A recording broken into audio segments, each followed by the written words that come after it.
Hello, this is Lisa Russick with the podcast We're All Psychic, and we have Patricia back today, listeners and watchers. This is a video on Spotify and YouTube. And Patricia, would you like to say hello to our listeners and watchers? Yeah, hi guys. I'm glad to be back again. I'm so excited. I got some new stuff. She has new stuff. And last podcast, she's been on a few times, but last couple times, last time I think you were on, listeners and watchers, if you did not see it, she did a demonstration of some of the cards she made in her tarot. Was it a tarot deck or it was a tarot deck, wasn't it, that you were building? It was a tarot deck, that one, yeah. So I thought, yes. Yeah. And now she's back to talk about, well, a lot of things, but she wants to show us some work she's done on an oracle deck, and it's based on Carl Jung, right? And some of his ideals. Yeah, Carl Jung. And the Tree of Life. This is the original collage that I did, and it inspired me to do an oracle deck. Yeah, and listeners, she's pointing at her background. If you're not watching, you can. If you're not watching, you will describe the cards. We're going to show them. And of course, I forgot to ask you, Patricia, right away. Do you still think we're all psychic? We are spiritual beings having a human experience. That's what she said. Yeah, thank you. Okay, well, where would you like to start to talk to us today? What do you want to teach us about and educate us about? Well, I started with this idea of the Tree of Life. It actually began as a children's book. How would you describe the Tree of Life to someone who's doesn't even know what the Tree of Life is? How would you describe what that is to someone just new to the podcast, new to metaphysical, Kabbalah, anything? Right. The Tree of Life is a universal idea. It's an archetype that is found all over the world in many different forms, many different cultures, and it is kind of a big symbol complex that includes many different ideas. It is a true archetype, like Jung talks about, because he talks about an archetype being like an archetype has no center. It has nothing in the middle. It is so beyond, it is so many steps beyond the material world that it's abstract.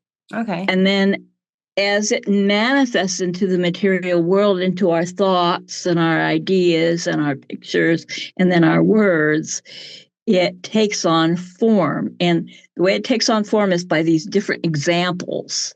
Yeah. So the Tree of Life, for example, in ancient Mesopotamia, there's a Tree of Life that belonged to Inanna, who's the goddess of the earth, right? And she had a Tree of Life. And then in the Vikings and the Norse mythology, they had a Tree of Life that was a map of the world, and it had many different. Actually, the Norse Tree of Life is probably the most complete of all of them. Okay. Like some of the archetypes have just like one or two elements. That's just fascinating, because I had always associated the Tree of Life with Jewish mysticism and Kabbalah. I didn't know much more than that.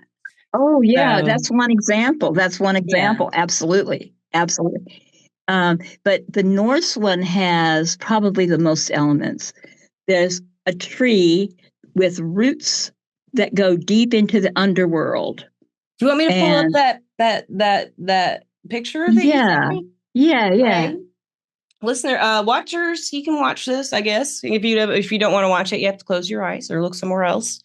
And listeners, you can listen. At the base of this tree are the roots, and then there's a well or a pool. And next to the pool, there are goddesses. And the goddesses are, actually, they're called the Norns. And the Norns are past, present, and future. Yes. And also at the base of the tree is a snake, a world snake. And then there's the tree. And the tree has different layers, like there's the lower world, the middle world, and the upper world. And we live in the middle world. and the upper world is Asgard, where the gods live. And then at the very top, one of the features of the tree is it has birds in it a lot of times, and there's Right. also often a star or a crown at the top. And I'm still working on this image because I did it by AI and it turned everything upside down. But anyway, disclaimer.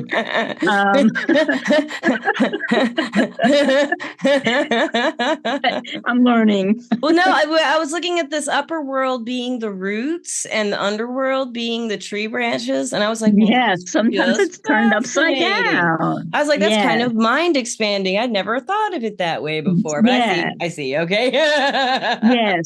Krishna talks about that tree in Hinduism, that the tree has roots in heaven and branches on the earth. Krishna says, in the Bhagavad Gita, he says, of all trees, I am the people tree. And the people tree is a sacred ficus. Okay. And the sacred ficus, they have pictures of the sacred ficus of these the seals from the Harappa culture, the little clay seals have pictures of people trees on them. It's so old, this idea. Okay. So, So there's just a lot of cool stories about these trees that to me, they illuminate things about our relationship to the world. Right. Yeah. So that's the basic idea. And Jung he really loved trees and he dreamed trees. And in the Red Book, he drew a lot of images, painted a lot of pictures of trees, and he had trees in his dreams. Wow, yeah. The first dream that he had about trees was when he was very young, and he dreamed about going to Liverpool. In Liverpool, he was in this dream in Liverpool, and everything was dark and horrible. And he walked to the center of town, and there were all these squares, and he came to the central square in the town. And all of a sudden, in the middle of this park was a brilliant, shining tree. I think it was an ash tree. And he drew a mandala of this. It's a mandala that I think you have that one to put up, the mandala that Jung did. It's very abstract, but it does have this central, it's almost like a rose in the center. Yeah. So he was really big into that, and he talked a lot about the tree of life. And he was interested in the tree of life as a philosophical. There you have something that's the actual. Which one are you looking for? This one. Which one did you want to see which one it is? It's square. I didn't get a square one. These are all the ones I got from you, I think. Okay. Well, never mind. It's a mandala. I'm sorry. Yeah. Describe it to us. The watchers have to do what the listeners are doing now. Right. It's a square that has geometric like triangles leading into this central form that looks like a rose. It's very bright, and it's actually looking down on the city, this Liverpool. Liverpool. What Liverpool? Where are we talking about now? We're talking about England. For no reason. The living pool, right? Living pool. So it's bright colors. It's like oranges and what are the colors? I think there's some green in it. It's really brilliantly colored. And gold. He likes to put gold in things. Okay. So yeah.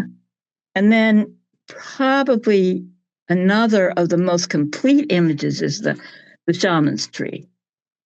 And the shaman's tree there's a picture of the shaman's tree there. That's one that some of the images I just took something and slapped it on the card because it was so good. But in this case, I put some elements together because I just felt like the shaman's tree is so rich. And Is it this The, dream tree one, or is it? no, that's a dream tree. That's Nebuchadnezzar's tree. You want me to talk about Nebuchadnezzar? No. Oh, yes, definitely. But I figured while we're at if I can figure out what I'm doing, I can pull up the Okay. right file for you that you're describing. They're so small. Okay. It's See what they one. are. It's got a shaman in it with a drum. I remember that picture. They're just so tiny. I can't see. I think it's this one then. Yeah. Oh, there we go. Is that it? No, that's Oh the beast man. noise. Anyway, let's just talk about whatever comes up. Let's do that. That's easier. But you were Do doing such a that. great That's job, and I just can't see what I'm doing. We'll go in order. right. How about that? And that way we won't mess up again. We'll start with this one. This one's mysterious. Okay. What about Now this one? that's an interesting tree. There are lots of old, venerated trees. Yeah. And this particular tree is an actual tree that's in Bahrain. And it's called the Living Tree of Life. And it's in the middle of the desert. There's like kind of a mystery about how it has survived and how it's thrived in the middle of nowhere. I mean, it's not really an oasis. It Yeah. must have roots that are really deep and be a particular kind of tree that grows in the desert. But anyway, so this tree really caught my eye because part of the time I spent when I was in India, I spent in Rajasthan. And in Rajasthan, it gets so hot that if you're driving on the road, if you're driving on a tarmac, your tires will burst because the tar has melted. It is that hot. And at least it was when I was there. And I'm sure it still is. Probably they have better roads now. But anyway. Yeah. Or tires, better cars, better everything. So we stopped at this place. It was like we were fortunately under a like kind of a tent thing, trying to cool down. And the desert, when it's hot like that, it becomes it's kind of like you can see the vibrations, not just the heat rising off the desert, but changes in color that are just vibrant and you can see it in this subtle. Picture. You can see how it's kind of happening if you just stare at the tree, and everything around it starts that kind of mirage thing, you know. Oh, good. I was going for that. It looks like it, yeah. But especially if I stare at it. Yeah. When I was in the desert, there were these women who were walking toward us in the desert. They're not like these women. They were dressed in beautiful, vibrant neon saris. And they were just walking through the desert and just, it was like crossing over into the other dimension, you know? Okay. And so I wanted to kind of capture that. But surviving in the desert is like that. In Rajasthan, people know how to live in the desert. Even the people, my in-laws who lived in the village, when they went to the desert, their way of doing things was completely desertified. Like they knew how to keep water cold, and they knew how to sit in the shade, and stuff like that. So anyway, that's that picture. How surviving in the desert, the idea of how do we survive in the desert? How do we, when things are empty and harsh, how do we survive? Talk about this one, celebration.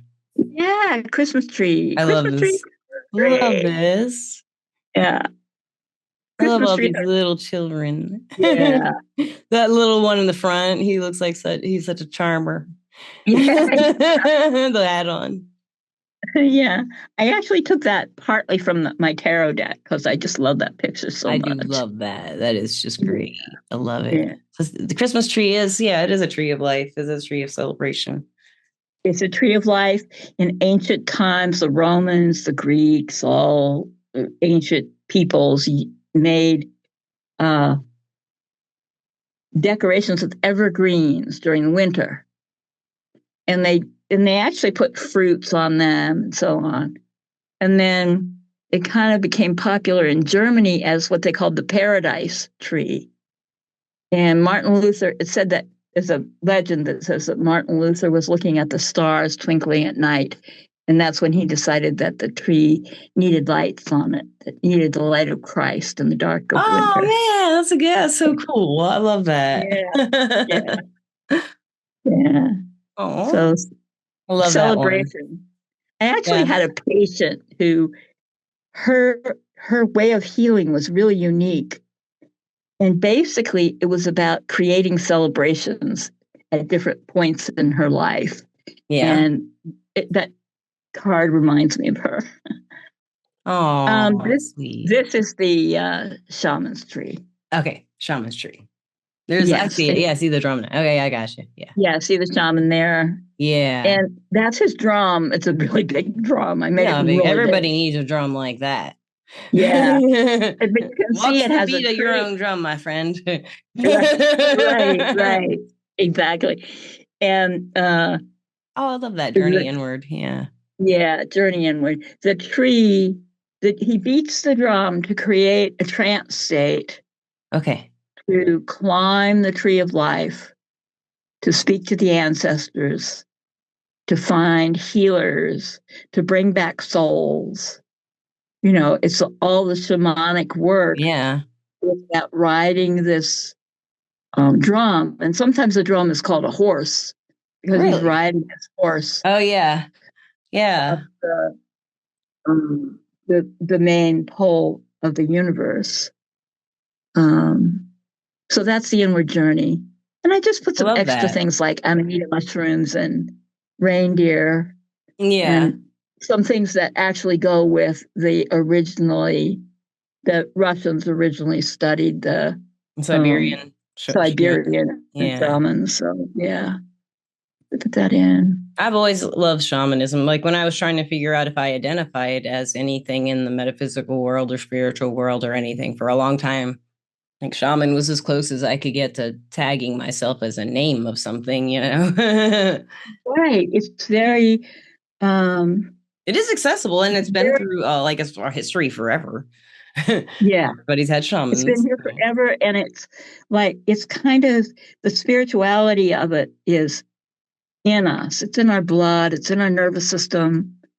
The way that the shamans use tools to do their work are very much tied into the nervous system, the neurological basis of the practice. There's a lot to that. So, Yeah. Yeah. yeah.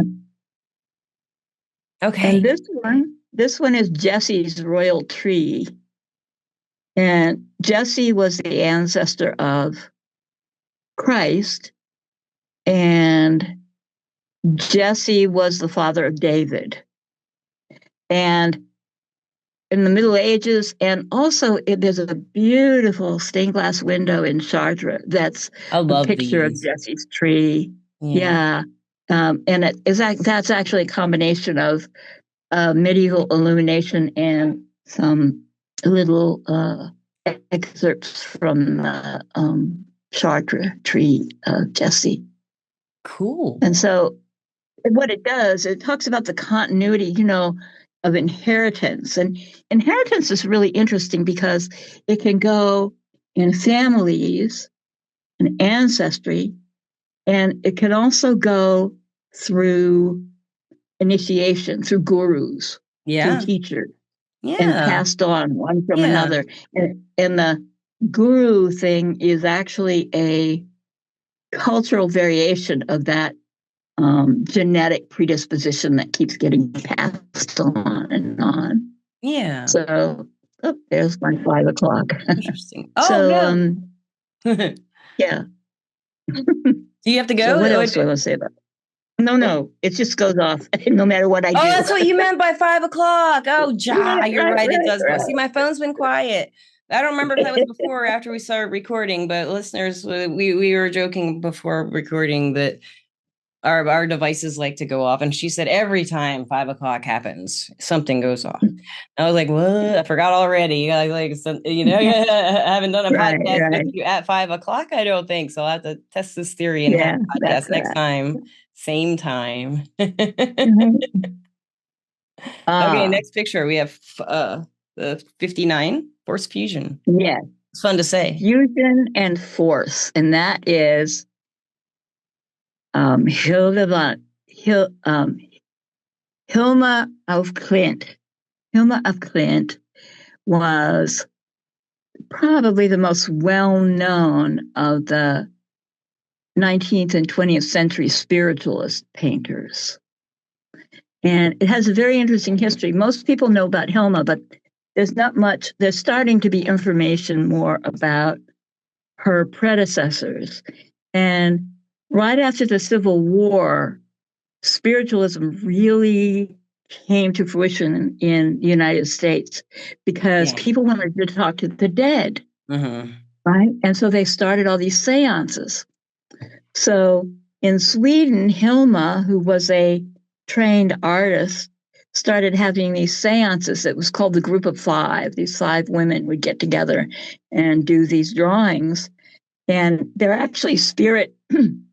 The original ones were spirit drawings that they use with a planchet, that like you use with a uh, Ouija board.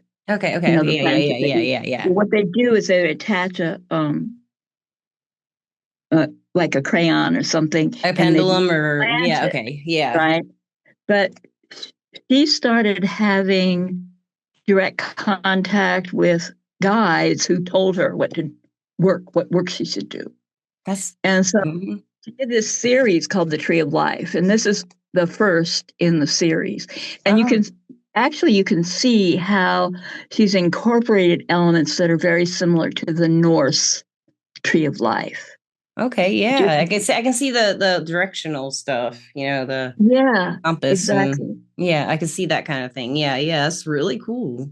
Right. In fact, Jung talks about orientation, that the tree of life at its most essential is a orientation in the universe. And it can just be Interesting. Yeah. a pole Axis or Mundi, right?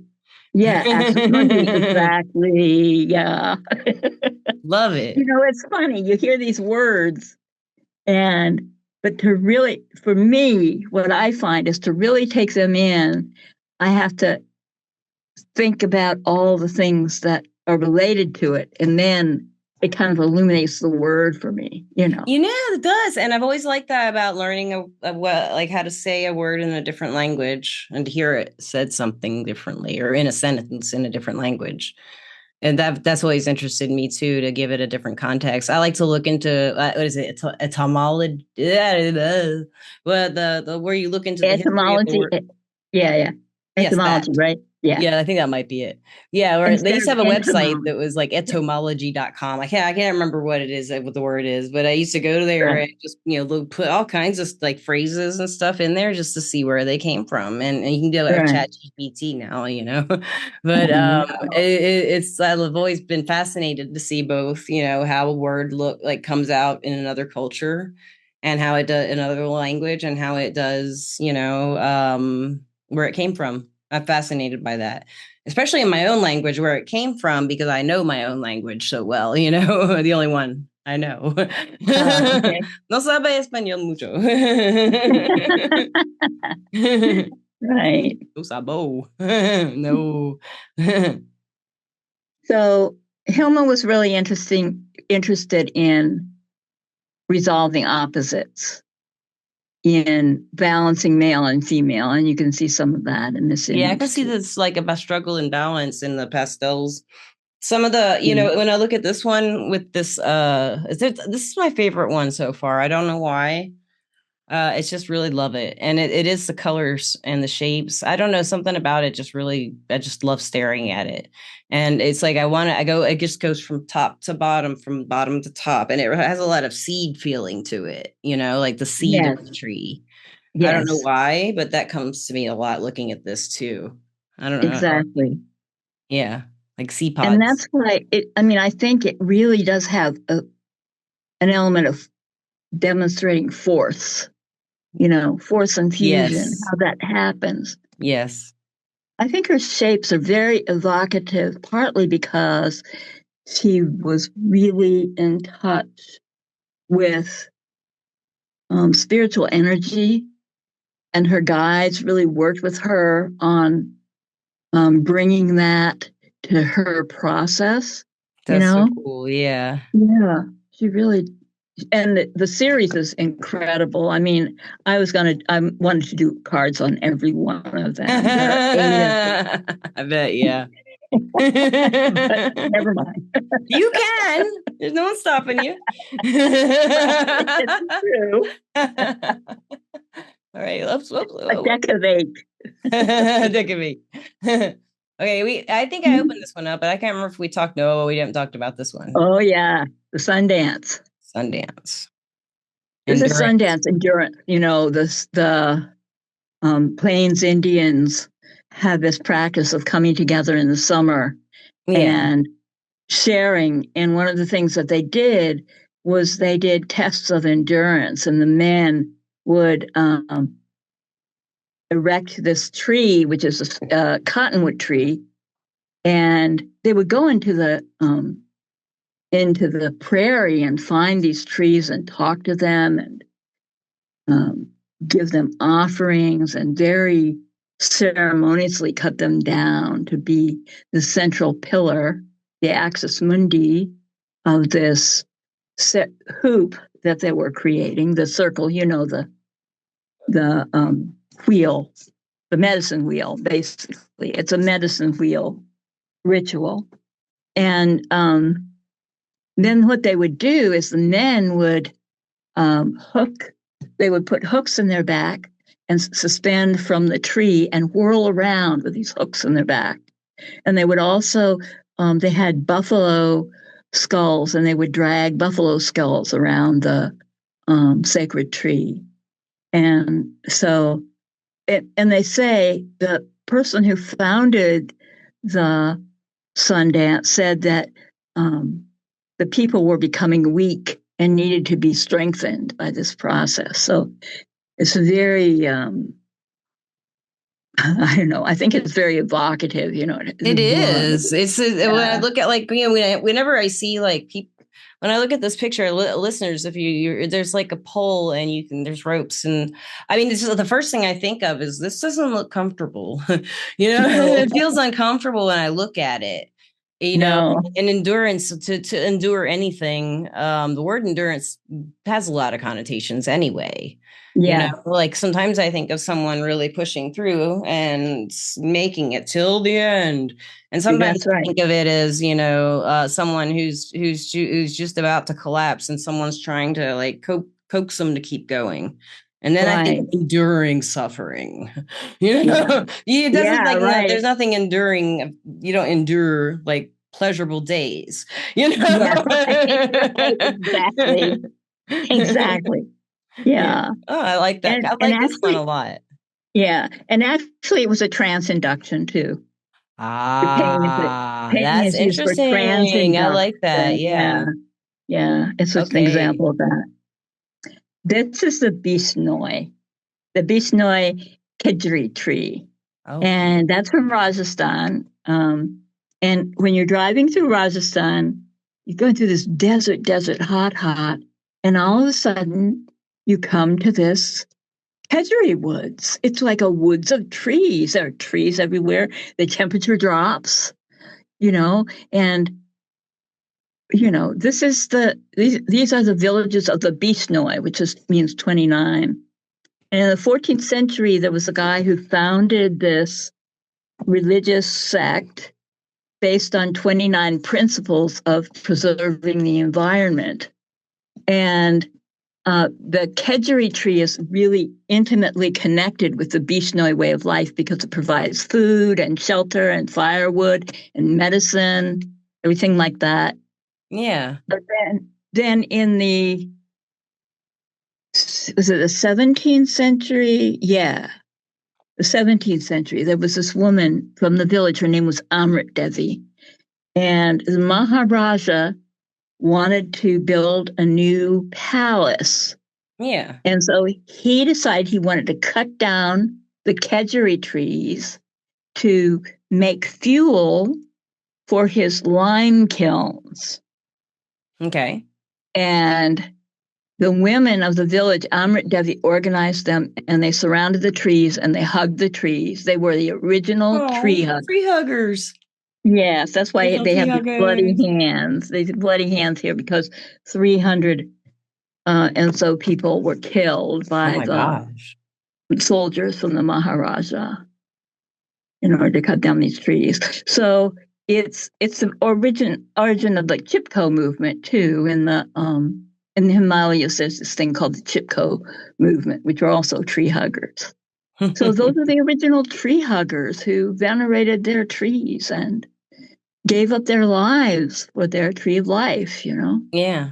Yeah. So I find Wow. it gives me Love shivers that. just to think And about it. those branches going around her, I mean the vine or branches of the tree leaves. I don't know what that is. Just it's something about it reminds me of um like barbed wire kind of. I know, I know. You know, that was in the picture. She was standing in a group of kedgeree bushes, and I just left it in because I thought it was so evocative. It's cool. I like it. Yeah. Yeah. I like it. Okay, and we got the last one, humility. Last one, Nebuchadnezzar. Nebuchadnezzar. I like that name. Nebuchadnezzar's dream. Yes, Yeah. humility. That's just that Nebuchadnezzar. picture. That picture Yeah. of that man with no neck, I don't know, and having turning into like a beast and evolving into, I don't know what's happening to him, but he's really crazy. I love this one. Yeah, he's really crazy. Nebuchadnezzar was the king of Babylon. Yes. And during the Babylonian exile, um, the story is in the book of Daniel. And Nebuchadnezzar had a dream. He had a dream that his beautiful, flourishing tree with all kinds of wonderful fruits and things to provide for his people was cut down and reduced to a stump. And he was reduced to a beast who had to crawl on the ground and eat grass like the animals. Yeah. And nobody in the court wanted to interpret this dream. Yeah. You know, but Daniel, he called Daniel finally because he had heard about Daniel's interpretations, and Daniel said, "Yeah, you know what? You're going to fall. Like your empire is going to fall, and you're going to be brought low." Yeah. And that's exactly what happened to him in life. And actually, he was restored to the throne later. But it was a humiliating experience for him. Humility and humiliating. Those are like humility. I have this discussion with clients a lot, actually. What do you think humility is? But they're different. You know? They're different. But I think sometimes humiliation leads to humility. You're right. What is true humility to you? Like, I mean, it's kind of like there's a lot of different. I'd love to know what it is to you because everyone has different ideas of what humility is. You know? Yeah. I think it means right sized. I think humility means like there's this story about a good way of putting that, right sized. Yeah. There's a story about Celtic shaman who they sent their initiates out into the woods to find a staff that was the same size as they were, that was the same height. And the idea is, what's right sized, you know? And right sized means like we're all bozos on this bus, you know? Yeah. I mean, to me, I'm literal, so it's this side sized. Yeah, right. That doesn't make any sense at all. None of that sentence made sense. Right. Oh, I have one here. Okay. Did I ever show you this? I probably did. I probably showed you. Oh, you have a shaman stick? I love your shaman staff. Yeah. I have one too, right over here. Shaman staff. Oh my gosh. Mine's not as cool as yours. You have feathers on yours. Oh, I love it. I can't see it become so much because of your background's kind of blurring it. But watch our listeners. She has like a shaman staff with feathers attached and a crystal at the top. And oh my gosh, that's just beautiful. Is it the right size?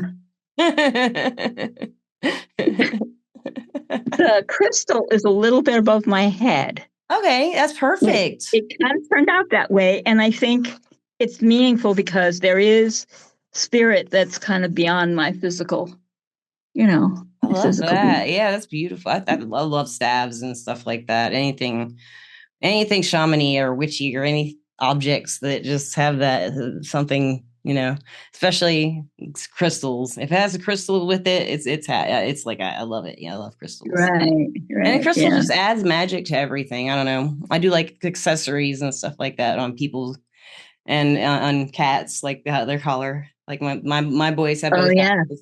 I even got one of my like cats like a little like shirt collar one time. They had those little buttons like he's going to work, you know. Right. No, but they said Yeah. thank you so much, Patricia, for teaching us all this today. There's so much about uh, everything I don't know, but there's a lot about where the roots of everything I believe in come from, that I don't know. And you've taught me Right. some things today that I definitely didn't know. And where can the listeners of Yeah. you got the new people maybe who haven't heard from you or met you before? Where can they find you and get a reading from you or find out about you? Right. Well, actually, my readings that I'm doing are under Becca J Okay, on Everclear. never clear. Okay, Right. and Yeah. Everclear is our And sponsor. Yeah, yes, they and are. And she's under Um, Becca J, you said, right? I called you before, I think. mhm, mhm. Becca J, and I'm Lisa Oh, Resnick okay. on there. Oh, Yeah. that Lisa. Yeah, it's funny. I love it. And I've called quite a few advisors so, or chat or whatever. Yeah, I love Everclear Yeah. advice. And then there are Why sponsors, not? watchers, and you can get the clarity you need to create the life you deserve from an Everclear advisor. It's also an app. It's also Everclear Advice app in the Google Play and the Apple Store. And you can just go to the .com and find us if you want to find us there. Anywhere else they can find you? And do you have any of your decks up for sale or anything My available? deck. Oh, it's interesting. I mean, at a certain point in my life, I just have a real struggle with commercial business stuff. Yeah, yeah. What's important to do. So my deck, my tarot deck is available on Make Playing Cards. Oh, good. Thank you for telling Yeah, me you can get it that. on Make Playing Cards, and it's what is the name of it? Ah! The name of it is edit, edit, edit, edit, edit. I'm getting a lot of room here, and I go crop it. The name of the New deck is. New Traveler's Tarot with no comma. New Okay. Traveler's Tarot. I'll Yeah. put a link to that in the description of the podcast, guys. And I'll put Great, it in the link great. to the last podcast too. If you send me that link, I'll put a link to it in that podcast where Okay. you went and talked about that tarot deck. Yeah, certainly, certainly. Yeah. Hmm. I Yeah. forgot. I think you did tell me a long time ago that you were going to put it up on like possibly that one, or maybe you did, but I never got to see the finished product in my Yeah. hands, and I want to go buy that. So definitely send me that. Yeah. But I'm thinking about, I was thinking about doing a Kickstarter. Yeah. I don't know if I'm going to do it for that deck. I may do it for this, because actually the book, I'm This working is on the book now. fascinating. This is Yeah. fascinating. It's hard for me to find oracle decks that I can really work with and over because something that's valuable to me about a deck, tarot, oracle, whatever it is if I can use it again and again and again and again and again and again, or I can just use it once in a while and every single time I use it, it hits me. But an oracle deck in particular Right. is if I learn something every time and I can relate it to my life experience and what I'm personally going through. That's part of the magic of oracle decks. But what you've done with yours, what you're putting together here, I really love the tree of life. And I've always been fascinated by the symbol of a tree anyway, just as what it is. It's got everything Yeah. you need and it doesn't kill Yeah. anything to survive. Yeah. It's just beautiful. It's a tree is a beautiful thing. And Yeah. I do want to thank you for coming back, Patricia. I really appreciate it. And I always have fun. And I want you to come back and teach us some more.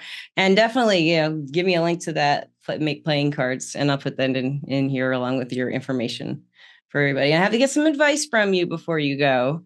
So let's see. What's your, well, first I'll ask you a question. What is your favorite thing about doing some kind of creative process like this? What's your favorite part? So I was going to ask you the magic of things appearing out of nowhere and synchronicity. I can say that about writing the magic of books. feeling. Yeah, it's like the guides are close to me. I mean, a lot of times my process is clairsentient. Sometimes it's clairaudient. Yeah. But I find a lot of clairsentience and synchronicity in doing this particular one. Yeah. That's very cool. There is something special about every creation that has its own little flavor of magic. Yeah. I love that. Right, right. I was a little worried about the meanings, but as I'm working with it, I'm finding that the meanings I'm beginning to see the richness in them, and that's also really to see how to label these different. I mean, some of the labels I'm still working on. Some of the, well, I call them labels, but they're really ways, keywords for interpreting the card. Yeah, like catchphrase, keywords to remember what you might have picked. What are you reading the book? What you might have remembered from past times you read it. And I love that. That's how I first started reading tarot, was through the Osho Zen deck, and it was all words. I think I've talked with you about that before, but now I can read the traditional tarot. So yeah, that took a long time. But thank you so much. And I guess lastly, since you did tell me your favorite part is the magic, we have to get advice. So what would be your advice to somebody who's trying to find that magic, to get excited to start something like this, like a project like this, to find that magic, get it going, get it flowing, identify, you can identify it if you feel it. It's creating, it's just creating something. To me, that's a magical feeling. But it is. How would you, I think it depends on the person, that inspiration? What's that? Yeah, I think it depends on the person. Depends on the person. But okay, yeah. Okay, for me, I'll give you a real specific one then. Somebody who was like always wanted to be a writer and always tell stories in their head, and they have written stories, they're decent, and they have the one book they've always wanted to write all their lives, and they never did it. How can they find the magic and inspiration to finally sit down and do it? That's not me. I'm just saying somebody out there is like that, What would you tell them? How would that person find that last bit of inspiration to get back on the horse, get their creation going? And right. Well, one of the things you can do is gather resources. The magic depends. I mean, I think a lot of people use things like, physical objects or rituals, partly because it creates the conditions. Yeah.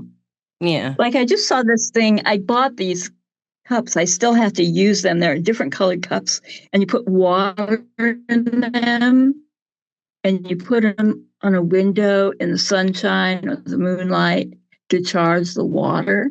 Mm-hmm. And because of the color of the cup, it charges the water according to that vibration. Oh, I got you. It's just cool. magic. That's cool. It's just magic. So being able to find some way, like I don't do a lot with physical objects. I'm not that kind of worker, but I know people who definitely are, who have their ritual objects and their routine and everything like that. But having a way to venerate your inner being, kind of. Yeah, that's what. Yeah, and make that connection and open the connection to that inner pathway, because that's the magic, the inner pathway. Whether it's the external world, like forests and green, or whether it's stones, Yeah, I mean, diamonds are beautiful, And that's going back to each person, whatever each person needs. Yeah, it goes back to that original advice. I mean, the answer. Yeah, that's so true. Well, thank you so much resourcing again. I and could just waiting. talk to you. Yeah. I could just keep going. I could talk all day. That's why you keep coming back. Love it. Thank Well, you I for really that. love it. And Yeah, I I guess at really, this really love point, it. Yeah. I guess I'll let the listeners and watchers have their lives back. And wherever you may be, listeners and watchers, I hope you're having a good time. And I love you. Patricia, do you love the listeners and the watchers? Bye. She says bye. She loves you. She loves you. Goodbye. Peace out. Love, love, love.